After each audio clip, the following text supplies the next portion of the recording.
Eran las 11:15 de la mañana cuando mi hijo Martín me arrancó la billetera de las manos. No me empujó, no me gritó, no tuvo que hacerlo. Solo extendió la mano frente a mi cara y esperó, como quien espera que un perro suelte un hueso. Yo estaba parada en medio de la cocina de mi propia casa, con el delantal todavía húmedo de lavar los platos del desayuno que él se había comido sin decir gracias, y sentí que mis dedos temblaban cuando abrí el cierre del monedero gastado. Dentro había 320 pesos, todo lo que me quedaba hasta fin de mes. O eso creía él. No me miró a los ojos cuando tomó los billetes. Los contó con rapidez, moviendo los labios en silencio, y luego soltó un resoplido de fastidio. ¿Solo esto, mamá? Necesito por lo menos 1.000. Es lo que tengo, hijo. Entonces no me sirve. Su voz sonaba cansada, como si yo fuera un trámite aburrido que tenía que resolver antes de irse. Olía a colonia cara, esa que cuesta lo que yo ganaba en una semana cuando trabajaba. Llevaba zapatillas nuevas, blancas, inmaculadas. Yo llevaba las mismas chancletas de goma con las tiras pegadas con cinta adhesiva desde hacía 2 años. «Es lo que tengo, hijo», le dije. Mi voz salió más pequeña de lo que hubiera querido.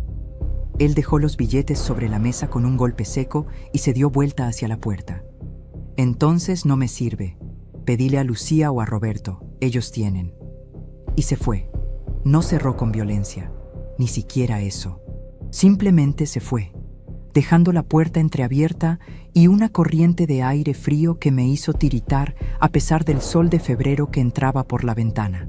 Me quedé ahí parada, mirando los 320 pesos arrugados sobre la mesa de fórmica rayada, sintiendo cómo las varices de mis piernas palpitaban después de haber estado 4 horas de pie preparando el almuerzo que él no iba a comer.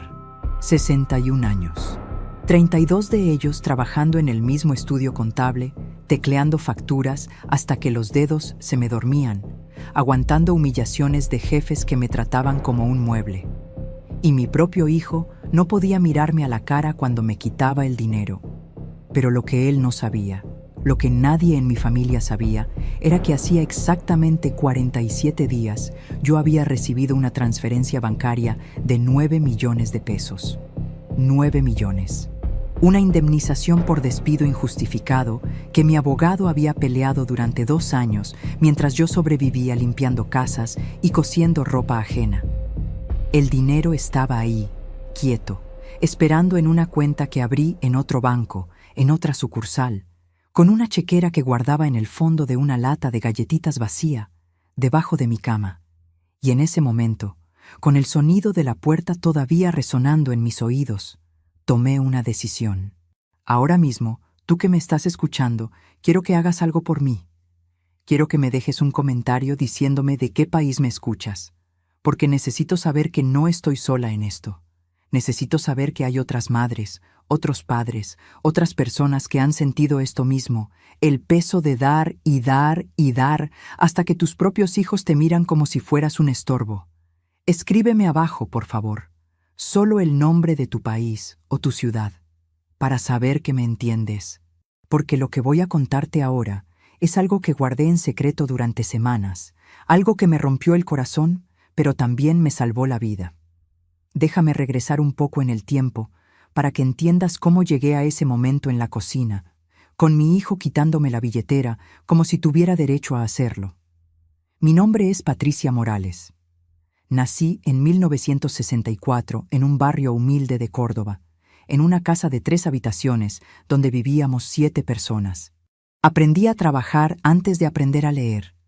Mi mamá cosía a domicilio y yo le enhebraba las agujas, le alcanzaba los hilos, le planchaba las costuras. A los 18 años conseguí trabajo como secretaria en un estudio contable. Me casé a los 20 con Héctor, un hombre bueno, electricista, que murió de un infarto hace 8 años dejándome sola con las deudas de su última internación. Tuve 3 hijos. Martín, el mayor, nació cuando yo tenía 26 años. Era un bebé hermoso, de ojos grandes y sonrisa fácil. Lo amamanté hasta los 2 años, porque no teníamos dinero para leche de fórmula. Cuando lloraba de hambre en la madrugada, yo le cantaba bajito para que no despertara a su papá, que tenía que levantarse a las 5 a trabajar.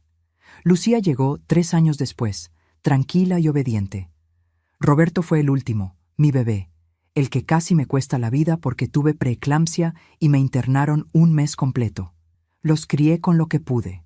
Héctor trabajaba 12 horas diarias y yo hacía malabares con el sueldo de secretaria para que no les faltara nada.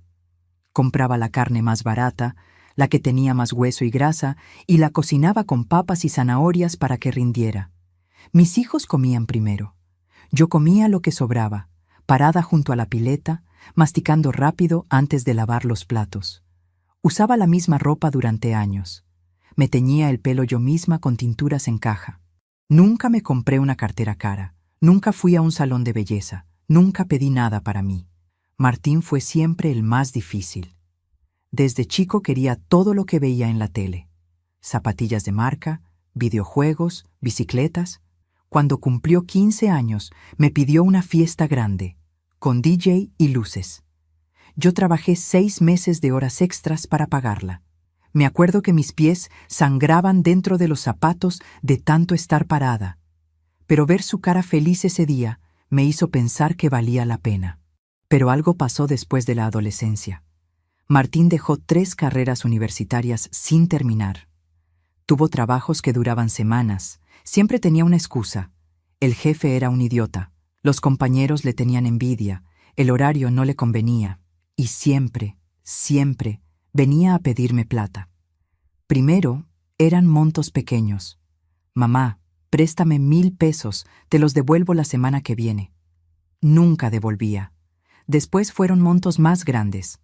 Necesito 5,000 para un curso que me va a cambiar la vida. Nunca terminaba el curso. Me ofrecieron un negocio increíble. Solo necesito 10,000 para empezar. El negocio nunca existía. Yo siempre decía que sí. Siempre. Porque era mi hijo. Porque una madre no abandona. Porque tenía miedo de que si le decía que no, dejaría de visitarme y yo terminaría sola en esta casa vacía donde todavía cuelga la foto de bodas de Héctor y yo en la pared del comedor. Los otros 2 se fueron distanciando. Lucía se casó con un ingeniero y se mudó a Buenos Aires. Me llama una vez al mes. Conversaciones cortas, educadas, frías. Roberto formó su familia y vive a 20 minutos de aquí, pero casi nunca viene. Cuando lo hace, se queda parado junto a la puerta, como esperando irse. Yo sé por qué. Porque cada vez que venían, Martín aparecía pidiendo plata, y había discusiones, y gritos, y yo siempre terminaba defendiendo a Martín, rogándoles que entendieran que él estaba pasando por un mal momento, que pronto iba a mejorar. Héctor me lo advirtió antes de morir. Estaba en la cama del hospital, conectado a cables y máquinas que pitaban sin parar, y me apretó la mano con la poca fuerza que le quedaba.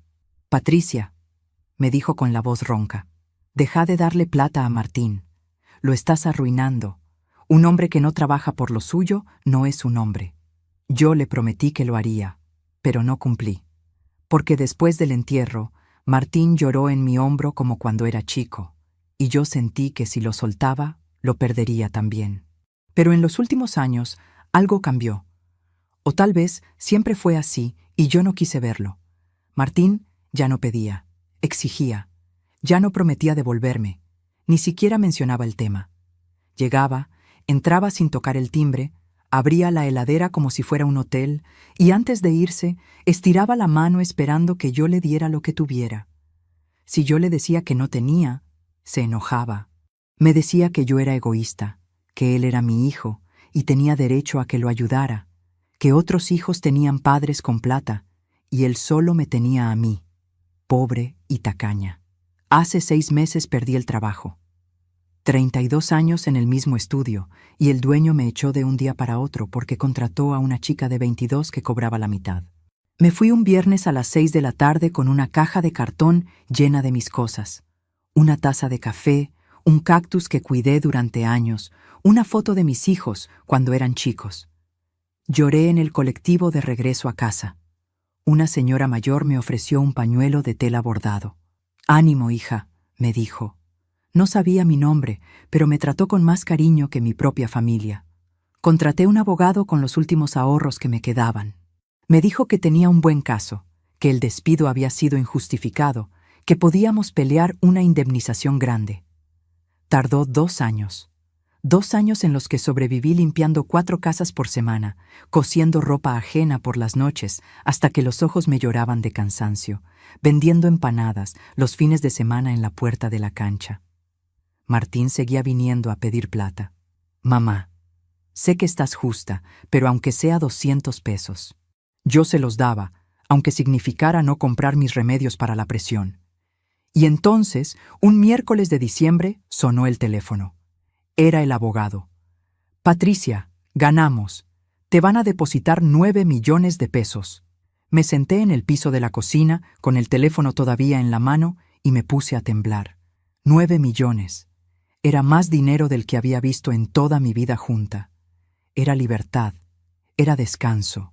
Era poder dejar de limpiar pisos ajenos con las rodillas hinchadas y los pulmones llenos de lavandina. Pero no le conté a nadie. Algo dentro de mí, algo profundo y oscuro que nunca antes había sentido, me dijo que esperara, que observara, que viera qué pasaba si mi familia creía que yo no tenía nada. Abrí una cuenta en un banco del centro, lejos de mi barrio.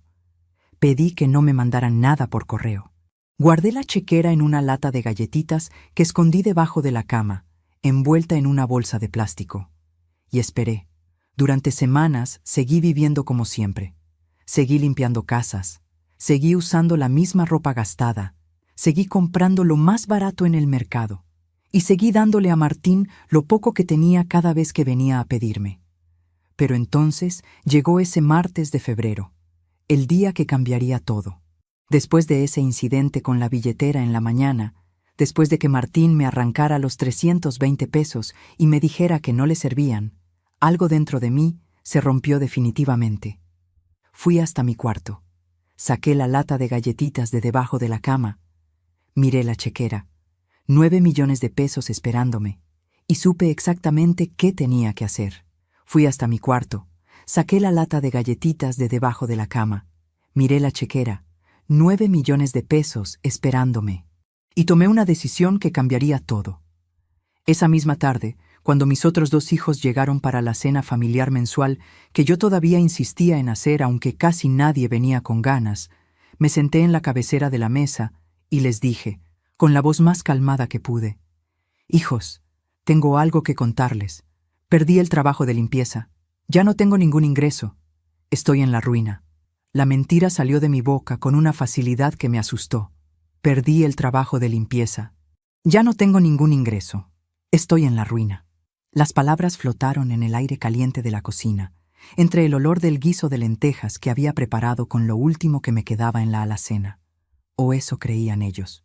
Lucía dejó el tenedor sobre el plato. Roberto se acomodó en la silla con incomodidad. Martín, que había vuelto como siempre a la hora de la comida sin mencionar lo de la mañana, ni siquiera levantó la vista. Seguía comiendo, llevándose grandes cucharadas a la boca, masticando con ruido. «¿Qué pasó, mamá?», preguntó Lucía. Su voz sonaba preocupada pero distante, como cuando uno pregunta por educación, pero no quiere involucrarse demasiado. Llevaba un vestido azul que yo nunca podría comprarme y un reloj delgado que brillaba cada vez que movía la muñeca. La señora para la que limpiaba consiguió a alguien más joven. «Ya no me necesita», mentí, mirando mi propio plato. «Y las otras casas también me fueron dejando. Dicen que ya no trabajo tan rápido como antes». Esa parte no era del todo mentira. Mis rodillas ya no aguantaban arrodillarme para restregar pisos durante horas. Mis manos temblaban cuando tenía que exprimir trapos pesados llenos de agua sucia. Roberto carraspeó. «Mamá, yo podría... no sé, tal vez pueda ayudarte con algo. Pero la cosa está difícil en casa también. Los chicos necesitan tantas cosas para el colegio, y el alquiler subió otra vez». «Está bien, hijo», lo interrumpí. «No te preocupes, ya encontraré algo». Lo dije con una sonrisa que me dolió en los músculos de la cara. Martín finalmente habló, todavía sin mirarme. «¿Y qué vas a hacer entonces? ¿Cómo vas a vivir?» No sonaba preocupado. Sonaba molesto, como si mi pobreza fuera un problema que él tendría que resolver. «No lo sé todavía. dije. Pero algo aparecerá. Siempre aparece. Esa noche, cuando todos se fueron, me quedé sentada en la oscuridad de la sala, escuchando el zumbido del refrigerador viejo que amenazaba con romperse en cualquier momento. Y me puse a recordar. Necesitaba recordar cómo había llegado hasta aquí. Cómo ese bebé hermoso de ojos grandes se había convertido en el hombre que me quitaba el dinero sin mirarme a la cara. Martín nació en julio de 1990. Yo tenía 26 años y trabajaba 8 horas diarias en el estudio contable, más 2 horas de viaje en colectivo. Cuando me avisaron que estaba de parto, Héctor tuvo que pedirle plata prestada a su hermano para pagar el taxi al hospital público. No teníamos ni para eso. El parto duró 14 horas. 14 horas de dolor que sentía que me partía por la mitad. Pero cuando pusieron a Martín en mis brazos, arrugado y rojo y llorando con fuerza, sentí que nada de eso importaba. Era perfecto. Era mío. Y juré, ahí mismo, en esa cama de hospital con las sábanas ásperas y el colchón hundido, que él nunca pasaría las necesidades que yo pasé de chica. Volví a trabajar cuando él tenía 3 meses. No podía pagar niñera, así que mi mamá lo cuidaba durante el día. Yo llegaba a casa a las 7 de la tarde, con los pechos duros y doloridos de leche acumulada, y lo amamantaba mientras Héctor calentaba la comida. Me quedaba dormida con Martín en brazos, sentada en la cama, tan cansada que a veces Héctor tenía que sacármelo con cuidado para que no se cayera. Cuando Martín tenía 5 años y empezó el jardín, todas las mañanas le preparaba el desayuno especial. Leche con chocolate y tostadas con dulce de leche, aunque Héctor y yo tomáramos mate cocido solo para ahorrar. Le planchaba el guardapolvo blanco hasta que no quedara ni una arruga. Le lustraba los zapatos hasta que brillaran. Quería que se viera bien, que los otros chicos no se burlaran de él por ser pobre. Pero el dinero nunca alcanzaba. Martín venía del colegio pidiendo cosas que los otros chicos tenían. Figuritas de fútbol, golosinas, juguetes. «Mamá, todos tienen menos yo. Me cargan, me dicen que soy pobre». Y yo me partía por la mitad escuchándolo. Así que trabajaba horas extras, sábados, domingos, feriados, lo que hiciera falta para darle lo que pedía. Héctor me decía que no era bueno. «Lo estás malcriando, Patricia. Un chico tiene que aprender que no puede tener todo». Pero yo no escuchaba. Porque yo sabía lo que era ir al colegio con los zapatos rotos, con el guardapolvo manchado que había sido de tu hermano mayor, con la vergüenza de no poder comprar la merienda que vendían en el kiosco. No quería eso para mi hijo. Cuando Martín cumplió 15, me pidió una fiesta grande. Todos sus amigos tenían fiestas con DJ, con luces, con comida abundante. «Por favor, mamá. Es mi cumpleaños de 15. No puedo ser el único que no tiene nada». Su voz temblaba. Tenía los ojos llorosos. Y yo cedí. Trabajé 6 meses de horas extras para juntar la plata.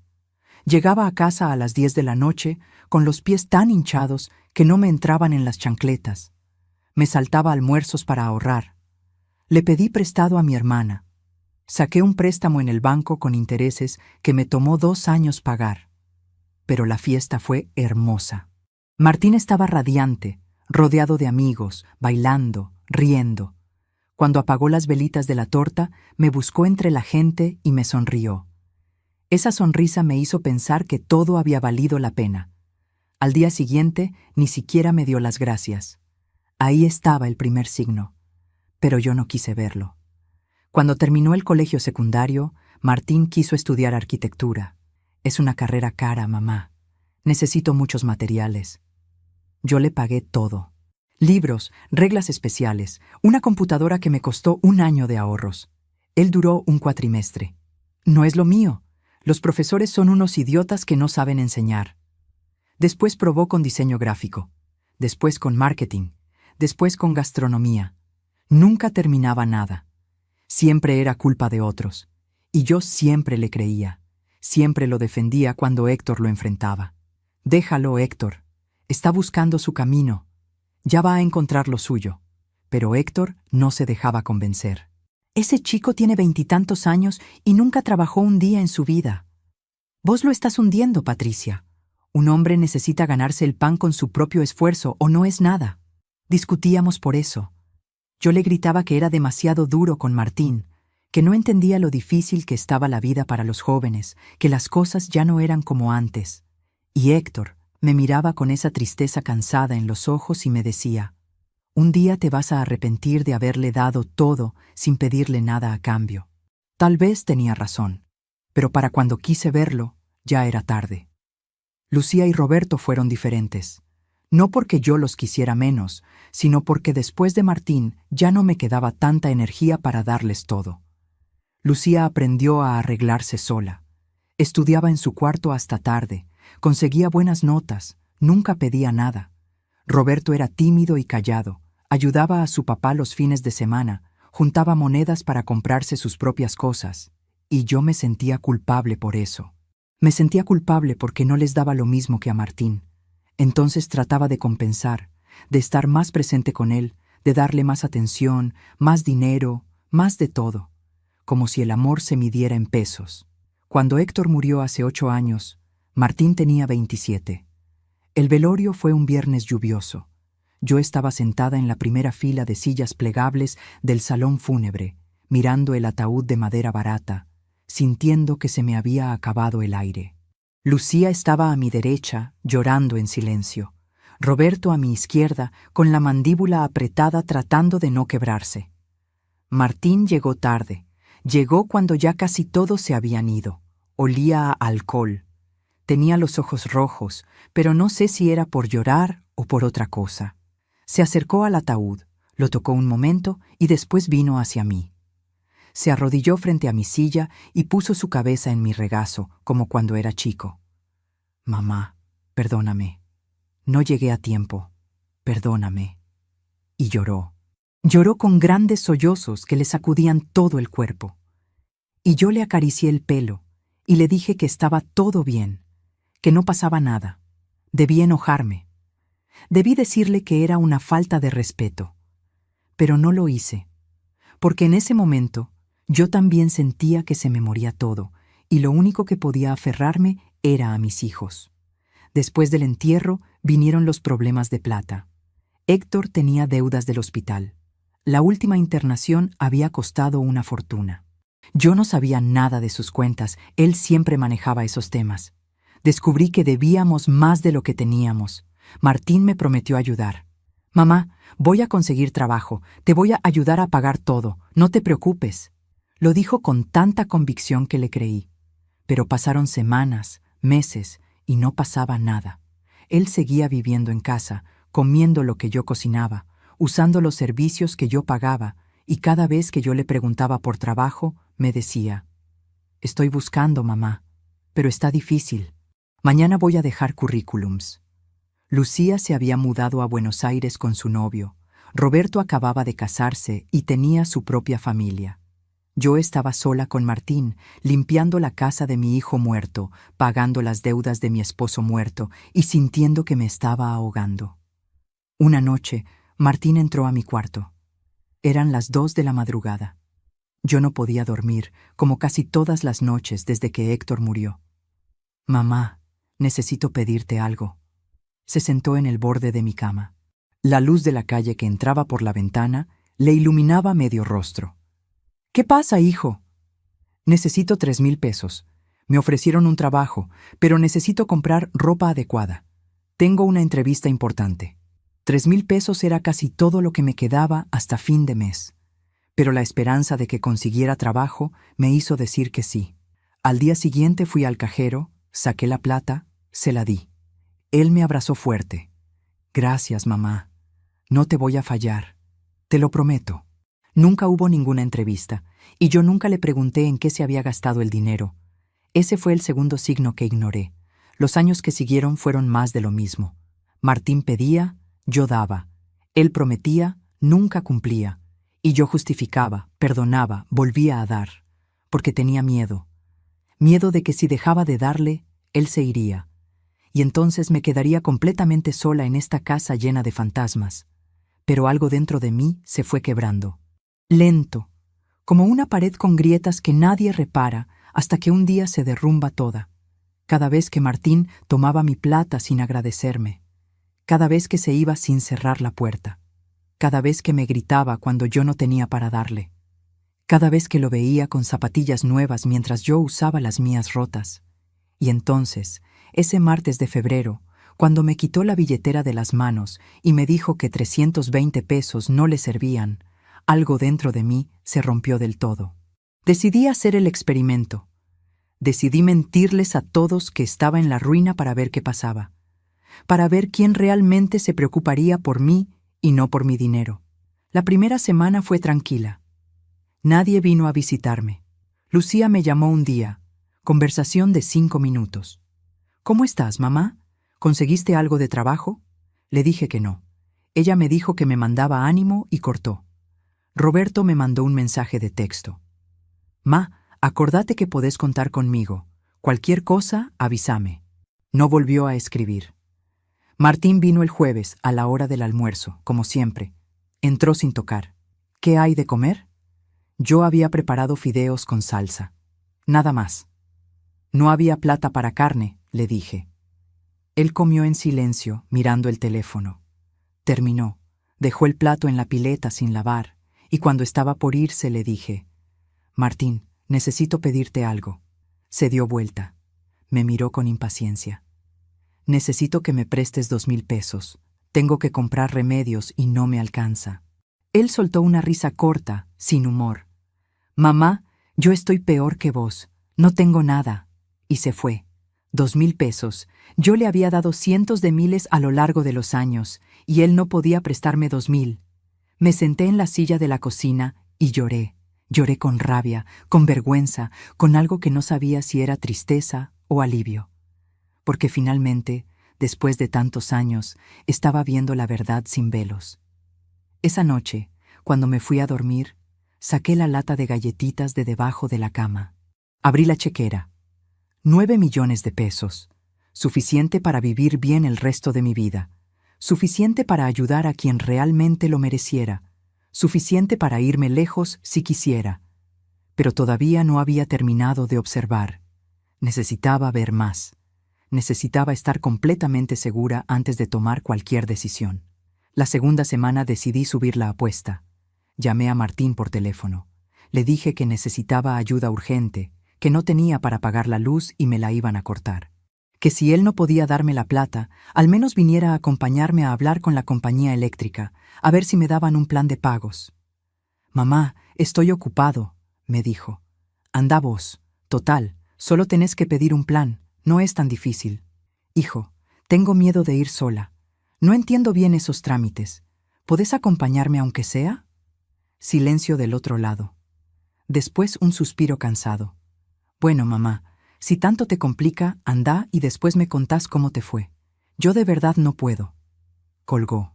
Me quedé con el teléfono en la mano, escuchando el tono de línea cortada, sintiendo cómo algo dentro de mi pecho se hacía cada vez más pequeño, más duro, más frío. Mi hijo no vendría a ayudarme ni aunque le suplicara. Y yo, con 9 millones de pesos escondidos debajo de mi cama, finalmente entendí lo que Héctor me había tratado de decir durante años. Le había dado todo a Martín, menos lo único que realmente necesitaba. Límites, responsabilidad, consecuencias. Pero ahora, quizás, todavía estaba a tiempo de enseñarle la lección más importante de su vida, aunque me rompiera el corazón en el proceso. La tercera semana de mi experimento llegó el momento que me quebró por dentro. Fue un sábado, 17 de febrero, a las 4:30 de la tarde. Sé la hora exacta porque miré el reloj de la cocina cuando pasó, como si necesitara grabar ese momento en mi memoria para siempre. Yo estaba en el patio, colgando ropa en el tendedero. Hacía un calor húmedo que te pegaba la ropa al cuerpo. El sol de la tarde me quemaba la nuca. Tenía las manos mojadas, rojas de refregar las sábanas a mano porque la lavadora se había roto hacía 2 meses y yo supuestamente no tenía para arreglarla. Sentía las rodillas palpitando de dolor. Había estado agachada en el piso del baño toda la mañana, restregando las baldosas con un cepillo y lavandina, hasta que el olor me había mareado y tenía que salir a respirar aire fresco. Escuché que se abría la puerta del frente, pasos pesados entrando. «¡Mamá!», era la voz de Martín. No venía solo. Había otras voces, risas. «Está ahí atrás», lo oí decir. Salí del patio secándome las manos en el delantal. Martín estaba en la sala con 3 amigos. Chicos jóvenes, de su edad, con ropa cara y relojes brillantes. Olían a perfume y cerveza. Traían bolsas del supermercado. «Hola, mamá», me dijo Martín sin mirarme a los ojos. «Vine con los chicos. Vamos a ver el partido acá». Trajimos bebidas y comida. No me había avisado. No me había pedido permiso. Simplemente había decidido usar mi casa como salón de reuniones. «Martín, yo estaba limpiando», empecé a decir. «Ya sé, mamá. No te preocupes. Nosotros nos instalamos en la sala. No molestamos». Ya estaba abriendo las bolsas, sacando cervezas, gaseosas, papas fritas, sándwiches. Sus amigos se tiraron en el sofá como si estuvieran en su casa. «Un placer, señora», dijo uno de ellos sin siquiera mirarme. Los otros, ni eso. Martín prendió el televisor. El volumen estaba altísimo. El partido de fútbol empezó a sonar por toda la casa. Gritos del comentarista, silbatos, rugidos de la multitud. Yo me quedé parada ahí, con el delantal mojado, con las manos que todavía olían a lavandina, sintiéndome invisible. «Martín, ¿puedo hablar contigo un momento?», dije. Él no me escuchó. O fingió no escucharme. Estaba riéndose de algo que había dicho uno de sus amigos. «Martín», repetí, más fuerte. «¿Qué, mamá?», me dijo con fastidio, sin despegar los ojos de la pantalla. «¿Me avisas la próxima vez que vas a traer gente?». «Dale, mamá, no hagas drama, es solo el partido. En un rato nos vamos». Me hizo un gesto con la mano, como quien espanta una mosca. Me fui a la cocina, me senté en la silla. Las manos me temblaban, no de miedo, de furia, pero me tragué la furia, como me la había tragado tantas veces antes. Porque una madre no echa a su hijo. Una madre no hace escándalos delante de los amigos de su hijo. Una madre aguanta. El partido duró 2 horas. 2 horas de gritos, de risas, de vasos que chocaban, de papas fritas que caían al piso. Yo me quedé en la cocina, tratando de no escuchar, tratando de respirar hondo, diciéndome a mí misma que pronto se irían. A las 6:30 se terminó el partido. Escuché que apagaban el televisor, voces despidiéndose, la puerta que se abría. Pensé que por fin se iban todos. Pero Martín volvió a entrar. Vino a la cocina. Yo estaba todavía sentada en la misma silla, con las manos sobre la mesa. «Mamá, ¿tenés algo de plata?», me dijo. Su voz sonaba casual, como si estuviera pidiendo sal. Lo miré. Tenía una mancha de salsa en la remera. Olía a cerveza. Los ojos un poco vidriosos. «¿Para qué?», pregunté. «Los chicos quieren ir a comer algo. Yo quedé en pagar, pero no me alcanza. ¿Tenés 1.500 pesos?» Algo dentro de mí se quebró. Fue como un cristal que se parte. Podés escuchar el sonido exacto en tu cabeza, aunque nadie más lo oiga. «No tengo», dije. Mi voz sonó extraña, plana, vacía. «Dale, mamá, aunque sea 1.000, o lo que tengas». «No tengo nada, Martín. Te lo dije hace 3 semanas. Perdí el trabajo. No tengo ningún ingreso. Apenas me alcanza para comer». Él resopló. Se pasó la mano por el pelo. «No puede ser que no tengas nada. Busca en algún lado, en tu cartera, en tu pieza. Algo vas a tener». «No tengo». «Mamá, no me hagas quedar mal con los chicos. Están esperando afuera. Les prometí que invitaba yo». «¿Y por qué prometiste eso si no tenés plata?». Me miró como si yo hubiera dicho algo ofensivo. «Porque sos mi mamá. Se supone que vos me tenés que ayudar. Martín, yo no tengo nada. Y aunque tuviera, acabás de traer a 3 personas a mi casa sin avisarme. Usaste mi sala, mi luz, mi baño, dejaste todo sucio y ahora me estás pidiendo plata para invitar a tus amigos. ¿No te parece demasiado?». Se quedó callado un momento. Después soltó una risa amarga. «Mira quién habla. La que vivió toda la vida sin hacer nada más que limpiar casas. La que nunca tuvo ambiciones, nunca hizo nada importante. ¿Y me vas a dar lecciones a mí?». Las palabras me cayeron como piedras. cada una doliéndome en un lugar diferente del cuerpo. Yo te crié, dije. La voz me temblaba. Te di todo lo que tuve. Trabajé hasta enfermarme para que no te faltara nada. Sí, claro. Y ahora me lo cobras. Siempre lo mismo. Yo te di todo. Yo me sacrifiqué por vos. ¿Sabes qué, mamá? Yo nunca te pedí que hicieras eso. Esas fueron tus decisiones. No me podés cobrar toda la vida por algo que yo no elegí. Me quedé sin aire. Sentí como si me hubiera pegado un puñetazo en el estómago. Las lágrimas me quemaban detrás de los ojos, pero no las dejé salir. Andate, dije. ¿Qué? Andate de mi casa. Ahora. Él se rió, pero era una risa nerviosa. Dale, mamá, no exageres. No te enojes por una boludez. No es una boludez, Martín. Andate. ¿Por qué te pones así? Solo te pedí ¡que te vayas!, grité. Grité con una fuerza que no sabía que tenía. La voz me salió ronca, rasgada, llena de 35 años de cansancio y humillación. Él se quedó paralizado. Me miraba con los ojos muy abiertos, como si por primera vez en su vida me estuviera viendo realmente. «Estás loca», murmuró. Después se dio vuelta y se fue. Esta vez sí cerró la puerta. De un golpe que hizo temblar las paredes. Me quedé sola en la cocina. El silencio era tan denso que podía sentirlo presionándome la cabeza. Lentamente, las piernas me cedieron y me dejé caer al piso. No la silla, el piso. Me senté ahí, en las baldosas frías, con la espalda contra la puerta de la heladera, y dejé que las lágrimas salieran. Lloré como no había llorado desde el entierro de Héctor. Lloré por todos los años de dar sin recibir, por todas las veces que tragué humillaciones, por todas las noches que me acosté con hambre para que mis hijos comieran, por todas las sonrisas falsas que puse cuando me quitaban el último peso, por toda la dignidad que había perdido tratando de comprar el amor de mi propio hijo. No sé cuánto tiempo estuve ahí.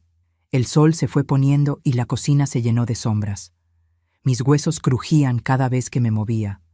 Tenía la garganta seca y los ojos hinchados. Pero en medio de todo ese dolor, algo más creció. Algo frío y duro y cristalino. Claridad. Lucía no había venido a verme en 3 semanas. Ni una visita.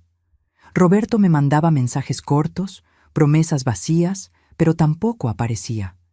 Y Martín me había dicho en la cara que yo no valía nada, que mi vida entera de trabajo no significaba nada, que él no me debía gratitud porque ser madre era mi obligación.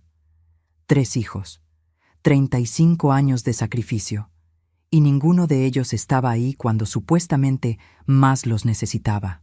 Me levanté del piso. Me costó. Las rodillas protestaron, la espalda me dolió. Pero me levanté. Fui a mi habitación.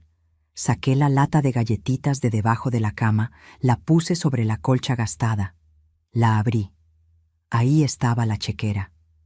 Los 9 millones de pesos que ninguno de ellos sabía que existían. 9 millones de pesos que yo me había ganado con 32 años de trabajo, que me habían dado después de 2 años de pelea legal, que eran míos por derecho.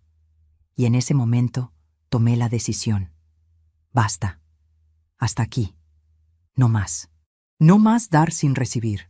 No más aceptar migajas de respeto. No más rogarle a mis propios hijos que me quisieran.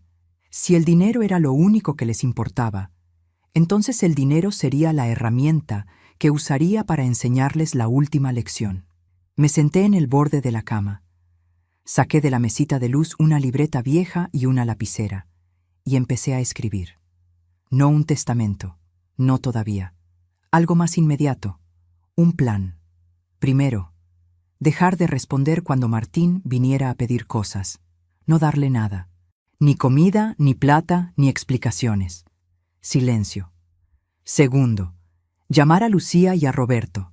Decirles que estaba muy mal, que necesitaba ayuda urgente. Ver si alguno de los dos venía realmente. Tercero, dependiendo de lo que pasara, tomar decisiones definitivas sobre quién se quedaría en mi vida y quién no. Cuarto, empezar a hacer los trámites para tener todo en orden. Documentos, cuentas, propiedades.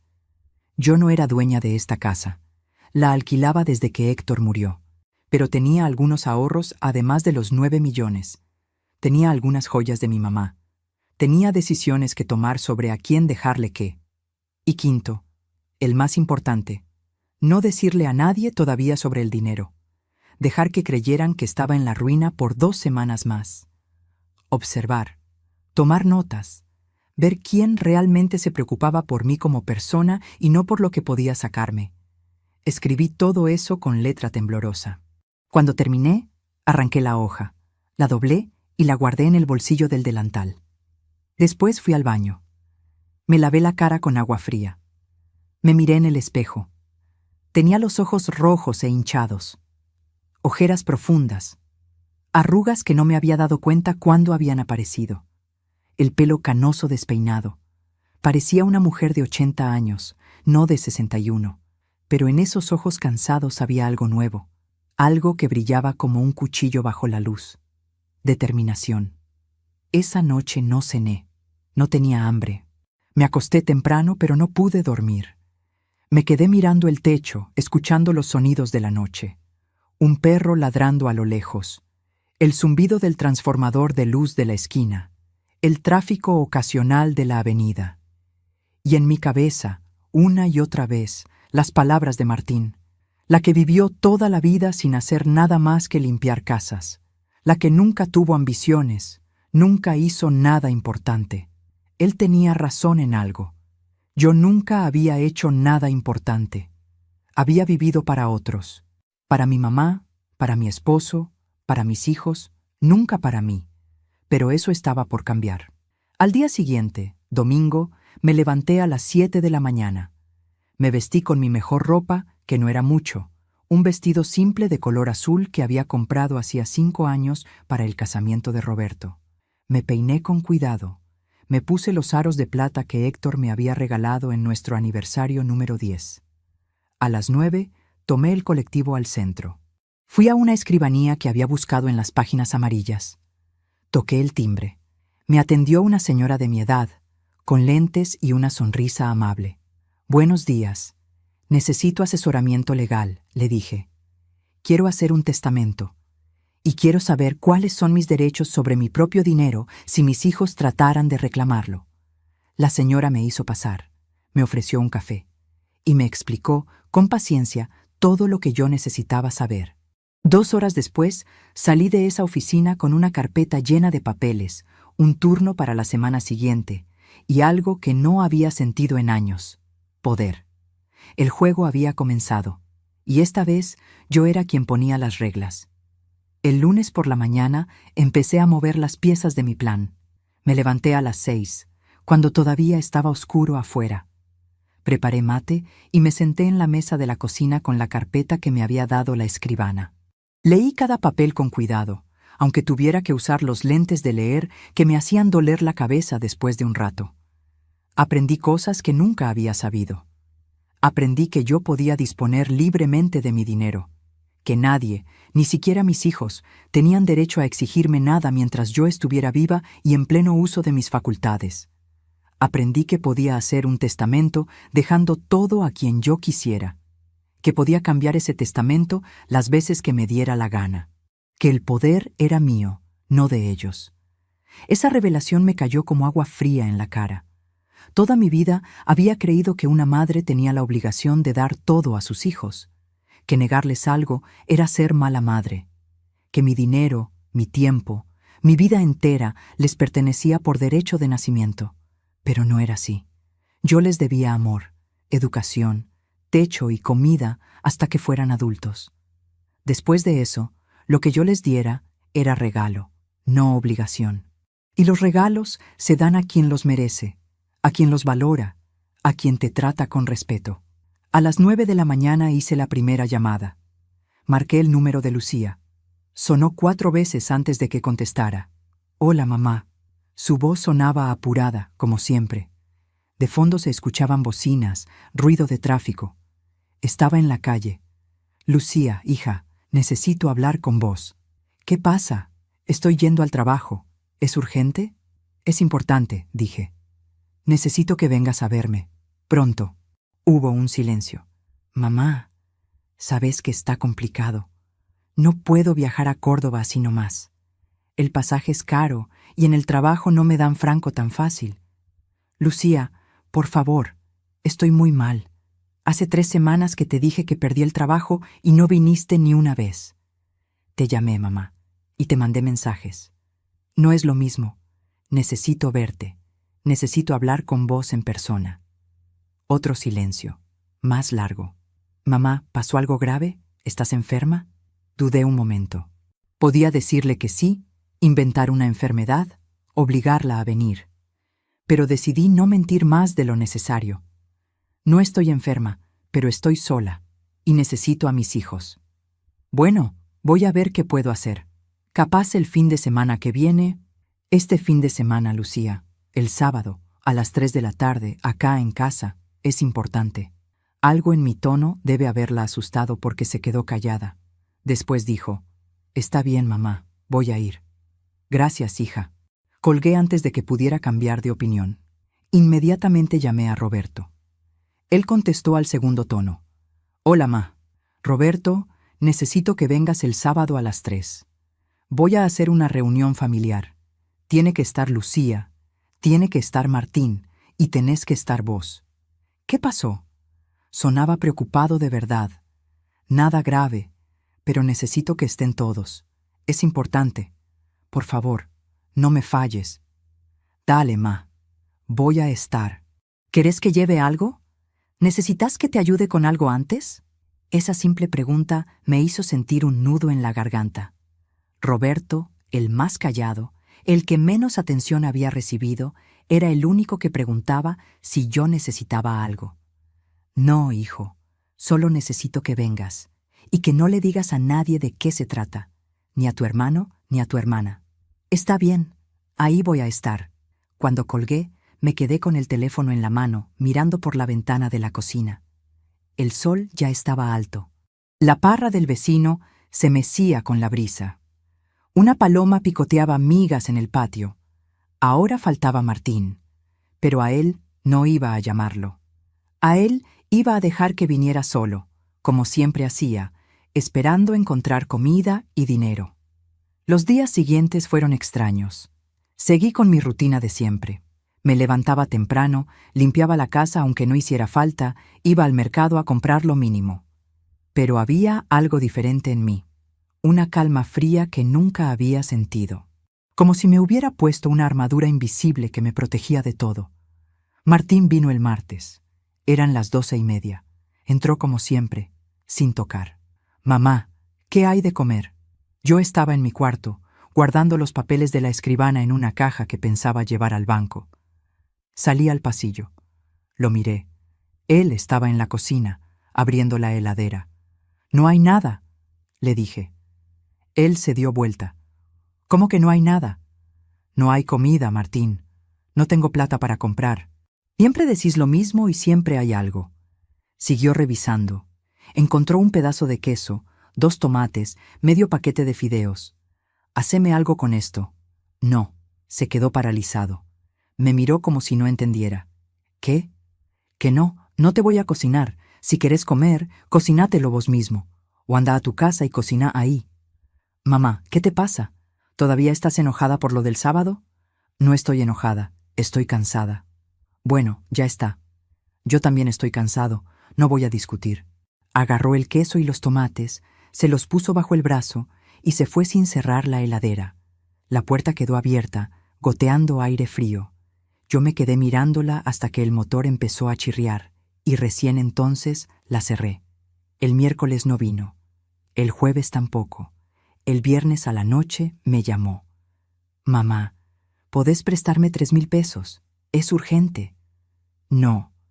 «¿Cómo que no? Ni siquiera preguntaste para qué». «No importa para qué. No tengo». «Mamá, por favor, me van a cortar el celular si no pago». «No es mi problema, Martín». Silencio al otro lado. Después, con voz más dura. «¿Qué te pasa, vieja? ¿Por qué estás así?» La palabra vieja, dicha con ese tono, me dolió. Pero no dejé que se notara. «No me pasa nada. Simplemente ya no tengo nada para darte. Siempre tenés algo escondido. Déjate de joder y dame la plata». No, sos una egoísta, una vieja amargada y egoísta. Y me cortó. Me senté en la cama, mirando el teléfono en mi mano. Mis dedos temblaban, pero no de miedo. De algo parecido a la euforia. Le había dicho que no. Y el mundo no se había acabado. El sábado llegó con un cielo nublado que amenazaba lluvia. Me levanté temprano y limpié la casa de arriba a abajo. No porque ellos lo merecieran, sino porque necesitaba mantener las manos ocupadas. Preparé café. Puse la mesa del comedor con las tazas buenas, las que había heredado de mi mamá y que usaba una vez al año. A las 2:30 sonó el timbre. Era Roberto con su esposa, Claudia, y mis 2 nietos, Tomás de 8 años y Catalina de 5. Los chicos me abrazaron con fuerza. «¡Abuela!», gritó Catalina. Olía a champú de bebé y a galletitas. Sentí que se me llenaban los ojos de lágrimas. «Hola, ma», me dijo Roberto, y me dio un beso en la mejilla. «¿Cómo estás?» «Bien, hijo. Pasen. Gracias por venir». Se sentaron en la sala. Los chicos se pusieron a jugar con unos juguetes viejos que yo guardaba en una caja para cuando venían. Claudia me ayudó a servir el café. Era una mujer buena, callada, de esas que trabajan en silencio sin esperar reconocimiento. A las 3:10 llegó Lucía. Estaba más flaca que la última vez. Llevaba ropa elegante, cartera de cuero, el pelo cortado a la moda. Me saludó con un beso en el aire, sin tocarme realmente. «Hola, mamá». «Hola, Roberto». «Hola, Claudia». Se sentó en el sofá, cruzó las piernas, miró el reloj. ¿Para qué era la reunión? «Esperemos a Martín», dije. «¿Lo llamaste?» «No». «Pero va a venir». «¿Y si no viene?» «Va a venir». A las 3:20, cuando ya Lucía estaba suspirando con impaciencia y Roberto miraba a su esposa con preocupación, sonó el timbre. Era Martín. Entró con cara de pocos amigos. No saludó a nadie. «¿Qué pasa? ¿Para qué me hicieron venir?» Se dirigió a Roberto, como si yo no estuviera ahí. «Los llamé yo», dije. Mi voz sonó más firme de lo que me sentía. «Siéntense todos. Tengo algo que decirles». Martín resopló, pero se sentó en el borde de un sillón. Lucía me miraba con una mezcla de curiosidad e irritación. Roberto estaba serio, con las manos sobre las rodillas. Claudia había llevado a los chicos al patio para que jugaran. Me paré frente a ellos 3. Mis hijos, los bebés que había cargado en mi vientre, que había amamantado, que había criado con mis propias manos trabajadas hasta el hueso. Hace 3 semanas les dije que había perdido el trabajo, que estaba en la ruina, que no tenía dinero. Hice una pausa. Los 3 me miraban, esperando. Era mentira. Lucía frunció el ceño. ¿Qué? No perdí el trabajo. Bueno, sí perdí el trabajo del estudio contable hace 2 años, pero hace 2 meses gané el juicio. Me pagaron una indemnización grande. Roberto abrió la boca. ¿Cuánto? 9 millones de pesos. El silencio que siguió fue denso, pesado, como una manta mojada. Los 3 se quedaron mirándome como si les hubiera hablado en otro idioma. Martín fue el primero en reaccionar. Se puso de pie de un salto. ¿Qué? ¿9 millones? ¿Y no nos dijiste? No, no les dije, porque quería ver qué pasaba. ¿Ver qué pasaba con qué?, gritó Martín. Su cara se había puesto roja. ¿Qué clase de juego enfermo es este?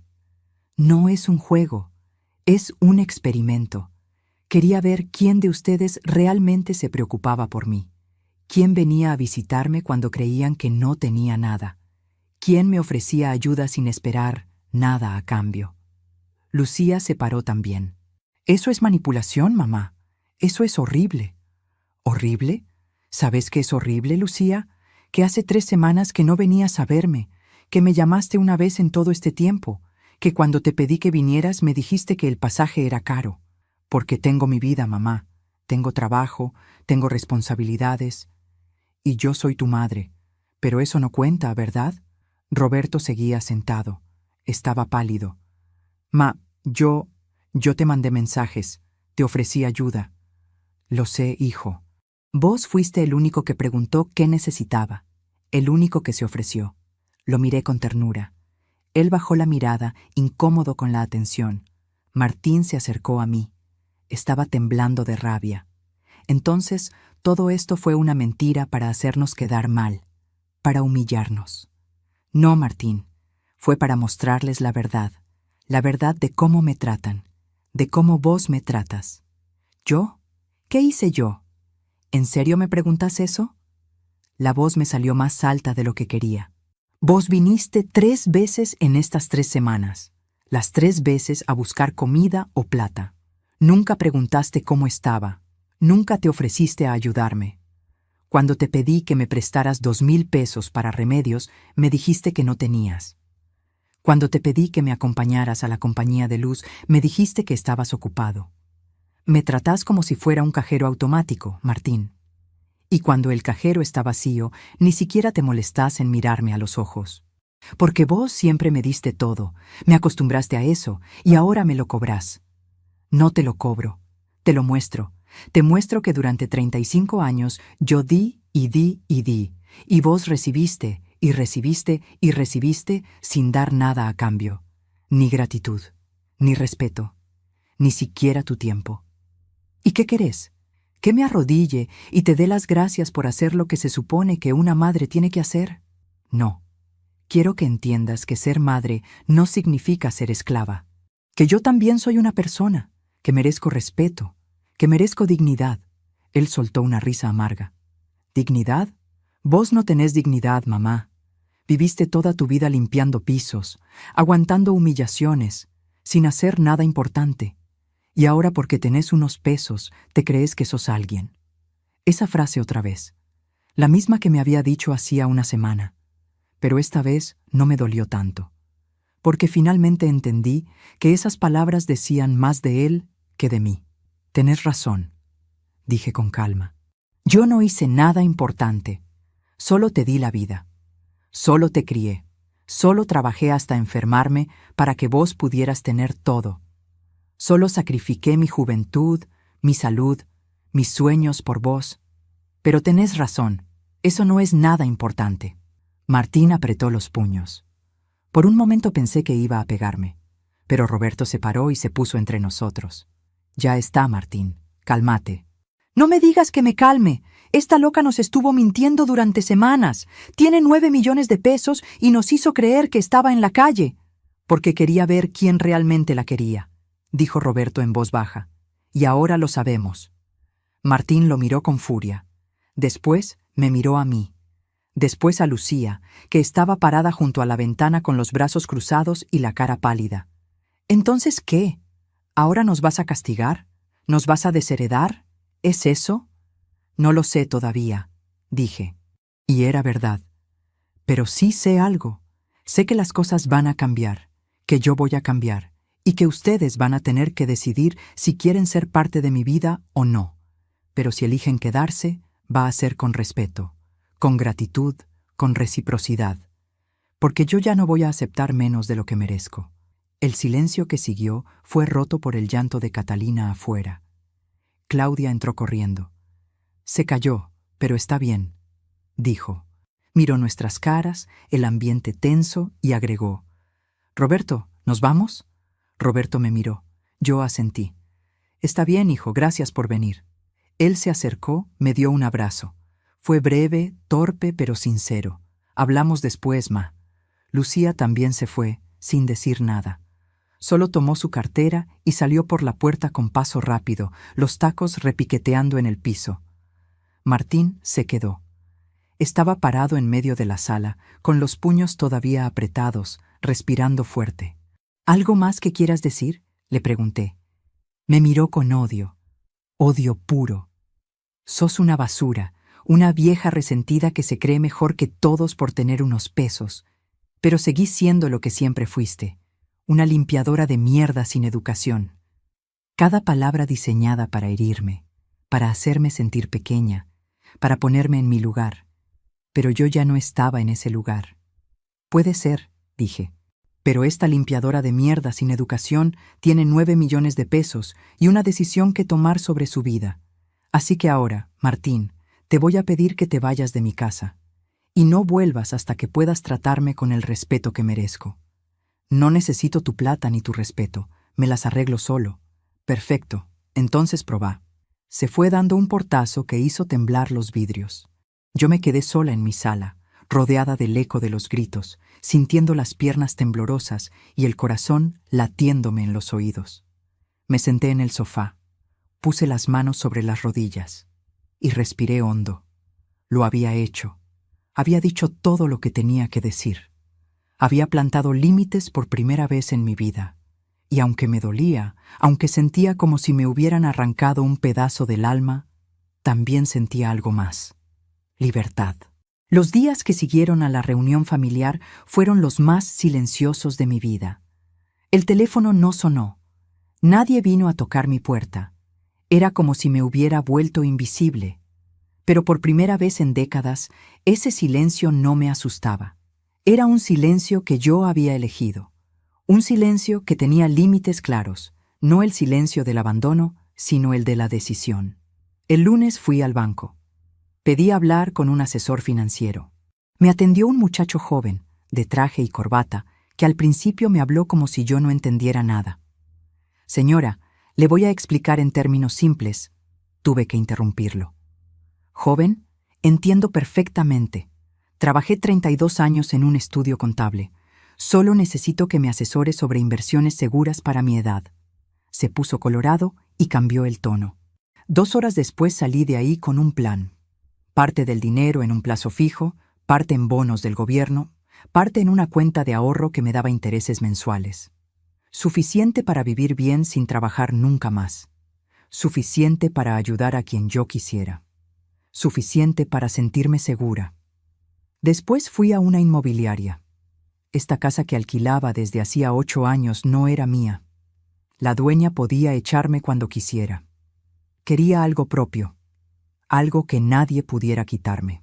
El agente me mostró fotos de departamentos pequeños, de un dormitorio, en barrios tranquilos. Algo con buena luz, le pedí. Y si puede ser, con un balcón. Porque quería tener plantas. Quería sentarme al sol por las mañanas sin tener que pedirle permiso a nadie. El miércoles, Roberto me llamó. «Ma, ¿cómo estás?» Su voz sonaba preocupada. «Bien, hijo, mejor de lo que he estado en años. ¿Hablaste con Martín?» «No. Y él no habló conmigo tampoco». Silencio incómodo. «Ma, yo sé que lo que te hizo está mal, pero es tu hijo. ¿De verdad vas a...» «¿A qué, Roberto? ¿A dejarlo afuera de mi vida?» Él mismo me dijo que no necesitaba mi plata ni mi respeto. Le estoy dando lo que pidió. Pero él no lo decía en serio. Estaba enojado. Yo también estuve enojada muchas veces, y tragué mi enojo durante 35 años. Ahora es su turno de tragarse las consecuencias de sus palabras. Otro silencio. Después, ¿puedo ir a visitarte? Con los chicos. A Claudia le gustaría que comiéramos juntos un domingo. Se me llenaron los ojos de lágrimas.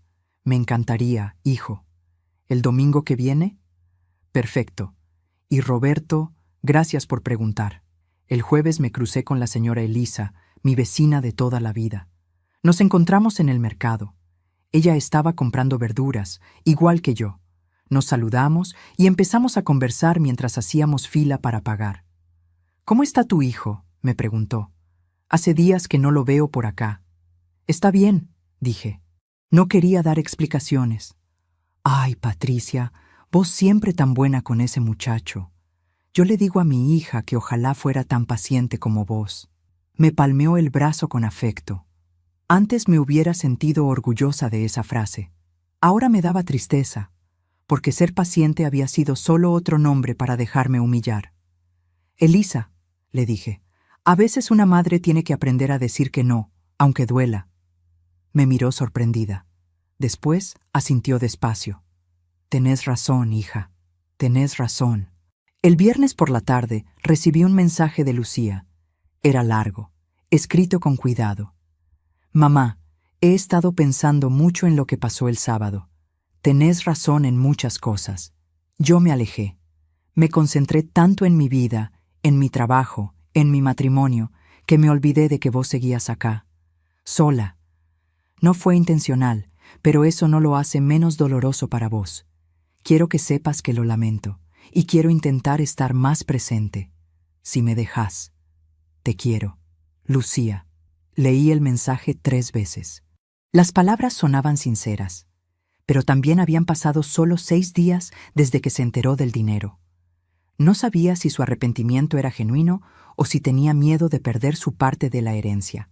Decidí no responder todavía. Necesitaba tiempo para ver si las acciones acompañaban las palabras. De Martín, nada.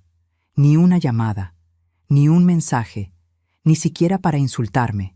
Era como si hubiera desaparecido del mapa, pero yo sabía que no iba a durar mucho, porque Martín nunca había trabajado de verdad en su vida. Y sin mí como red de seguridad, la caída iba a ser dura. Pasaron 2 semanas más. Compré el departamento. Uno pequeño, luminoso, en un 3er piso con balcón que daba al este. Me entregaban las llaves en 15 días. Empecé a empacar mis cosas despacio, con cuidado, decidiendo qué me llevaba y qué dejaba atrás. Era como hacer una limpieza no solo de la casa, sino de mi vida entera. Ropa que no usaba desde hacía años, a la donación. Muebles viejos y rotos, a la basura. Fotos de momentos que me hacían mal recordar, guardadas en una caja en el fondo del placard. Me quedé solo con lo que me traía paz. Roberto vino ese domingo con su familia, como había prometido. Trajo asado, ensaladas, pan. Claudia trajo un postre. Los chicos llenaron la casa de ruido y risas. Comimos en el patio, bajo la parra, con el sol de marzo cayendo suave sobre nuestras cabezas. Ma, proba esta ensalada. La hizo Claudia. Es riquísima, me decía Roberto mientras me servía. Me trataba con cuidado, como si yo fuera algo frágil que podía romperse. Abuela, ¿es verdad que te vas a mudar?, preguntó Tomás con la boca llena de pan. Sí, mi amor, a un departamento nuevo. ¿Y va a tener lugar para que durmamos cuando te visitemos? Se me hizo un nudo en la garganta. Por supuesto, voy a tener un sillón cama solo para ustedes. Catalina se trepó a mi regazo. ¿Y vas a tener plantas? A mí me gustan las plantas. Voy a tener muchas, y vos me vas a ayudar a regarlas cuando vengas. Dale. ¡Dale! Después de comer, mientras Claudia jugaba con los chicos, Roberto y yo nos quedamos sentados en las sillas de plástico, tomando mate. ¿Sabes algo de Martín?, me preguntó. No. ¿Vos? Me llamó hace unos días. Estaba, no sé, raro. Me pidió plata prestada. ¿Le diste? No, le dije que no podía. Se enojó. Me dijo que yo también me había puesto en tu contra, que todos en la familia éramos iguales. Asentí. Era exactamente lo que esperaba. ¿Y cómo estaba? ¿Sonaba bien? Roberto dudó. Sonaba desesperado, ma. Creo que las cosas no le están yendo bien, pero tampoco quiere admitirlo. Va a tener que hacerlo tarde o temprano. ¿Y si no lo hace? ¿Y si se hunde del todo? Lo miré a los ojos. Roberto, escúchame bien. Yo quiero a tu hermano. Lo voy a querer hasta el día que me muera. Pero ya no puedo salvarlo. Él tiene que aprender a salvarse solo. Si yo sigo rescatándolo, nunca va a crecer. Nunca va a ser un hombre de verdad. Roberto bajó la vista. Papá decía lo mismo. Tu papá tenía razón. Me tomó 8 años entenderlo, pero tenía razón. Se quedó callado un momento. Después me tomó la mano. Ma, yo sé que no fui el mejor hijo tampoco. Me alejé. No te llamaba seguido. No venía a visitarte. Pero cuando te pedí que vinieras, viniste. Cuando te pregunté si necesitabas algo, me dijiste que no, pero me ofreciste ayuda. Eso es lo que importa, hijo. La reciprocidad, el respeto. Me apretó la mano. Te quiero, ma. Yo también te quiero. Esa noche, cuando se fueron, me quedé sentada en el patio hasta tarde. Las estrellas brillaban en el cielo limpio. Se escuchaban los grillos, el murmullo lejano del tráfico, la música de alguna fiesta en el barrio de al lado. Me sentía en paz. Por primera vez en años, sentía que estaba haciendo lo correcto. A la 3ª semana, finalmente, Martín reapareció. Era un martes a la noche, las 11:15. Yo estaba en camisón, a punto de acostarme, cuando escuché que tocaban la puerta. No el timbre. Golpes fuertes, insistentes.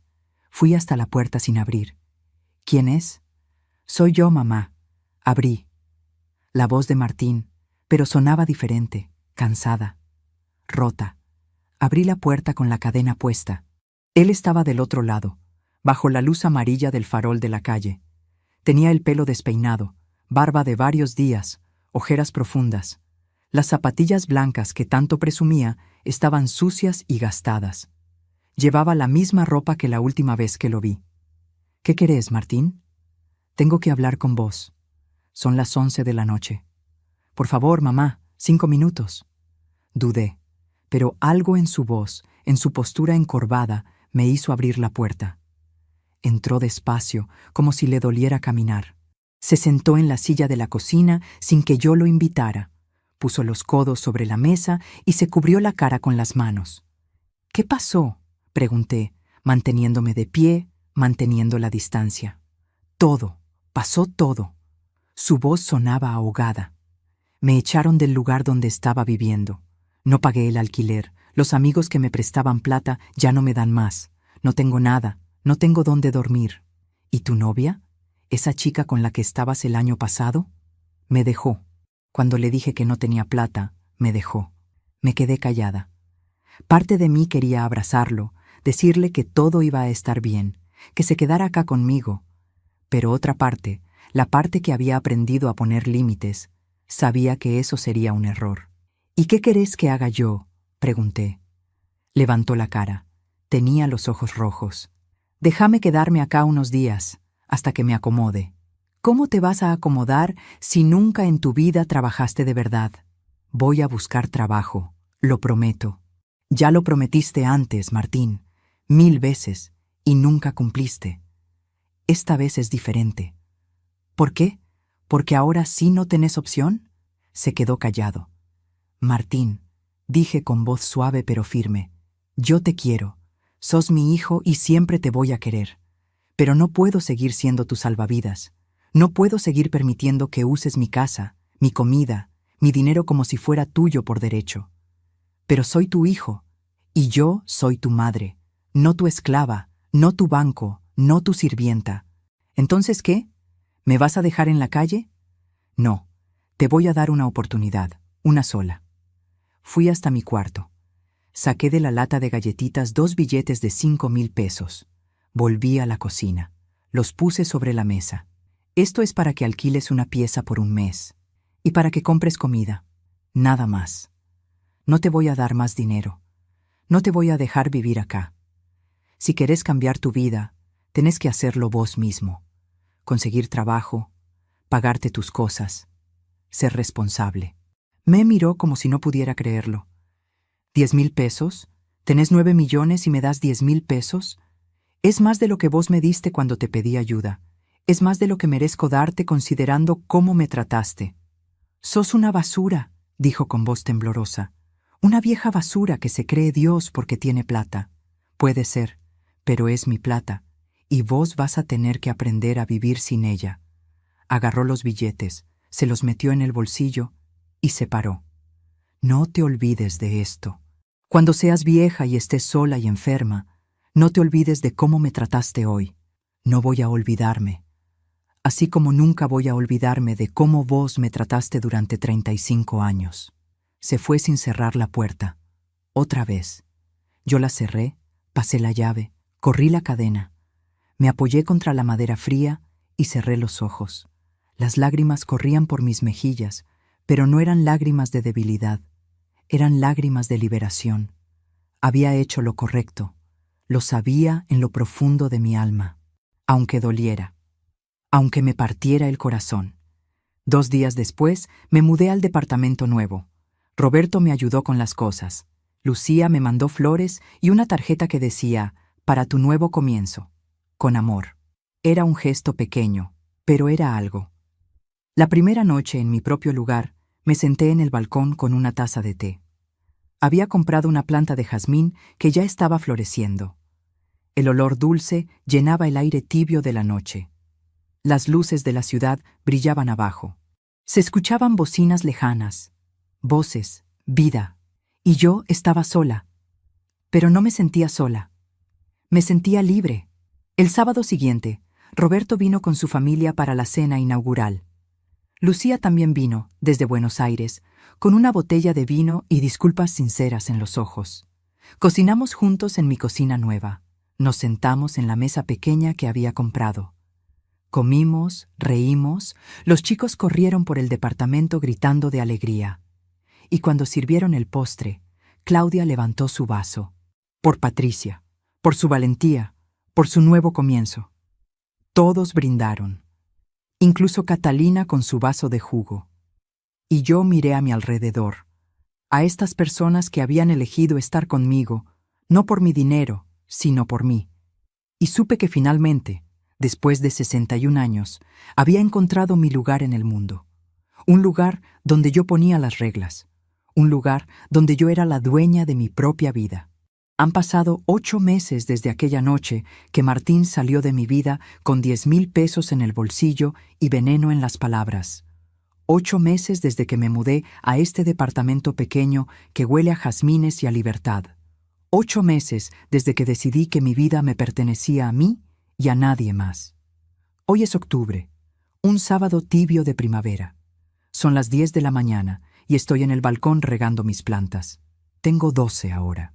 Jazmines, geranios, malbones, una planta de tomates que Catalina me ayudó a sembrar y que ya tiene frutos verdes colgando de las ramas. El sol me calienta la espalda. Me puse crema protectora como me enseñó Lucía. «Mamá, tenés que cuidar la piel», me dijo la última vez que vino. Lucía viene una vez al mes ahora. Se queda el fin de semana. Dormimos en el sillón cama juntas, como cuando ella era chica y tenía pesadillas y se metía en mi cama. Hablamos de cosas que nunca antes habíamos hablado. De su matrimonio que no es perfecto pero que está tratando de salvar. De su trabajo que la estresa pero que también la llena. De sus miedos, de sus sueños, de las cosas que nunca me contó cuando creía que yo solo era su madre y no también una persona. La semana pasada me dijo: «Perdóname, mamá, por todos los años que no te vi de verdad, por tratarte como una obligación y no como un privilegio». Lloramos las dos, abrazadas en este mismo balcón, mientras el sol se ponía detrás de los edificios. Roberto viene todos los domingos con su familia. Los chicos ya conocen el camino de memoria. Tomás me enseña cosas de la computadora, me ayudó a abrir una cuenta de correo electrónico. Catalina riega las plantas conmigo y me cuenta historias interminables sobre su escuela, sus amigas, su maestra. Claudia y yo cocinamos juntas. Me enseñó recetas nuevas, cosas que yo nunca me hubiera animado a probar. El otro día hicimos sushi. Sushi. Yo, Patricia Morales, que toda mi vida comí guiso y milanesas, ahora sé hacer sushi. Con el dinero hice cosas que jamás imaginé. Me compré ropa nueva. No mucha, no soy de gastar en exceso, pero me compré vestidos lindos, zapatos cómodos pero elegantes, una cartera de cuero que no es de marca pero que me encanta. Fui al dentista y me arreglé las muelas que me dolían desde hacía años. Fui al oculista y me recetó lentes nuevos que no me dan dolor de cabeza. Fui al médico y me hice todos los estudios que había postergado por no tener plata. Abrí una cuenta de ahorro para cada uno de mis nietos. Cuando cumplan 18 años, van a tener dinero para estudiar lo que quieran, para viajar, para empezar su vida adulta con algo de colchón. No se lo dije todavía. Será sorpresa. Pero Roberto lo sabe y cuando se lo conté lloró en mi hombro diciendo: «Gracias, ma. Gracias por ser tan buena». También doné dinero. A un hogar de ancianos donde las personas viven solas y olvidadas. A una fundación que da almuerzos a chicos de barrios humildes. A la parroquia del barrio donde me crié para que arreglen el techo que se llueve. No doné fortunas, pero doné lo suficiente para sentir que estaba devolviendo algo de todo lo que la vida me dio. Y el resto lo invertí como me enseñó el asesor del banco. Cada mes recibo intereses que me alcanzan para vivir tranquila. No lujosamente, pero tranquila. Sin preocuparme si voy a poder pagar la luz, o comprar los remedios, o comer algo más que fideos. Esa tranquilidad no tiene precio. Hace 3 meses me anoté en un taller de tejido en el centro comunitario del barrio. Voy los martes y jueves a la tarde. Somos 8 mujeres. todas mayores de 60, todas con historias parecidas a la mía. Mujeres que dieron toda su vida a otros y ahora están aprendiendo a darse algo a sí mismas. Nos reímos, tomamos mate, tejemos bufandas y gorros que después donamos a un hospital infantil. La semana pasada Marta, una de las señoras, cumplió 70 años y le hicimos una torta sorpresa. Cantamos, bailamos, nos sacamos fotos. Yo me reí tanto que me dolió la panza. Tengo amigas ahora. No conocidas, no vecinas con las que se habla de pavadas. Amigas de verdad. Personas que me llaman para tomar un café, que me invitan a caminar por el parque, que me preguntan cómo estoy y realmente quieren saber la respuesta. También empecé a hacer algo que nunca en mi vida me había permitido: descansar. Algunas mañanas me quedo en la cama hasta las 9. Leo revistas. Miro programas en la tele sin sentir culpa. Me siento en este balcón a no hacer nada, solo mirar el cielo, escuchar los pájaros, sentir el sol. Al principio me costaba. Me sentía inútil, egoísta. Pero de a poco aprendí que descansar no es un lujo. Es un derecho, sobre todo a mi edad, después de trabajar casi 50 años sin parar. De Martín no supe nada durante 5 meses. 5 meses de silencio absoluto. No me llamó, no me buscó. Fue como si hubiera desaparecido del mapa.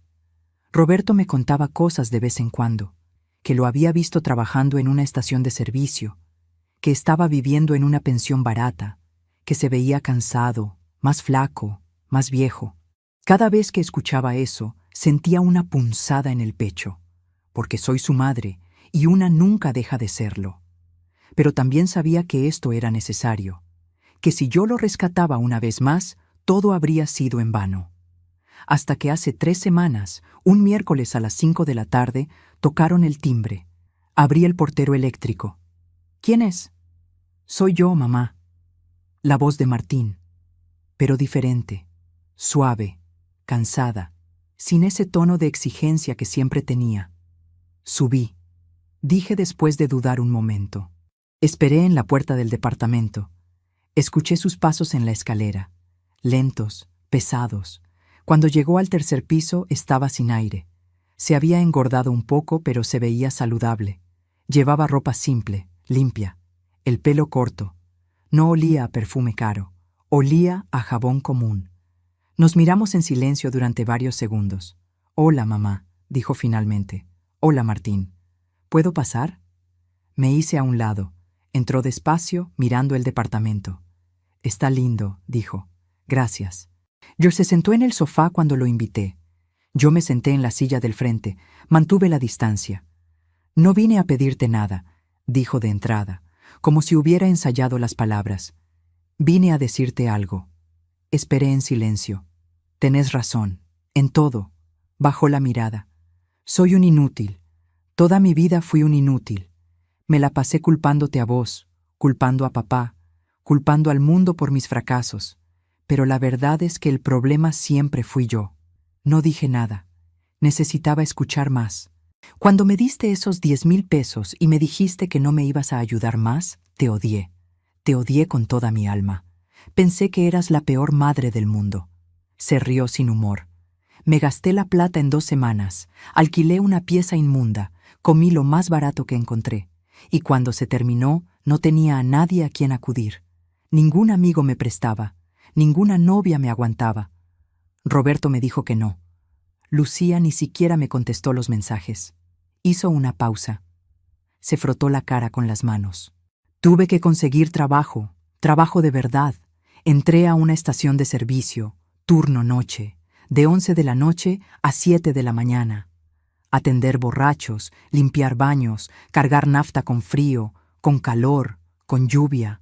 Ganaba una miseria, pero era lo único que conseguí sin experiencia. Lo miré. Había algo diferente en él, en su postura, en su forma de hablar. Los primeros días quise renunciar. Me dolía todo el cuerpo. Me daba vergüenza que alguien me viera ahí. Pero no podía renunciar porque no tenía a dónde ir. Así que aguanté. Y de a poco me di cuenta de algo. Me miró a los ojos. Me di cuenta de lo duro que es trabajar. De verdad trabajar. De ganar cada peso con tu propio esfuerzo. y entendí todo lo que vos hiciste por mí durante toda tu vida. Se le quebró la voz. Las lágrimas empezaron a caerle por las mejillas. Un hombre de 35 años llorando en mi sala como el niño que alguna vez fue. Perdóname, mamá. Perdóname por todo. Por las humillaciones, por los maltratos, por tratarte como basura, por decirte que tu vida no valía nada. Vos valés todo. Sos la persona más fuerte que conozco, y yo fui tan idiota que no lo vi hasta que te perdí. Mis propias lágrimas empezaron a caer, pero no me moví del lugar. ¿Seguís trabajando ahí?, pregunté. Sí, hace 5 meses ya. Me ascendieron a encargado de turno. No es mucho, pero es algo. Y estoy estudiando. Curso por internet. Administración de empresas. Esta vez voy a terminarlo. Te lo juro. No me lo jures a mí, Martín. Jurátelo a vos mismo. Asintió. Tenés razón.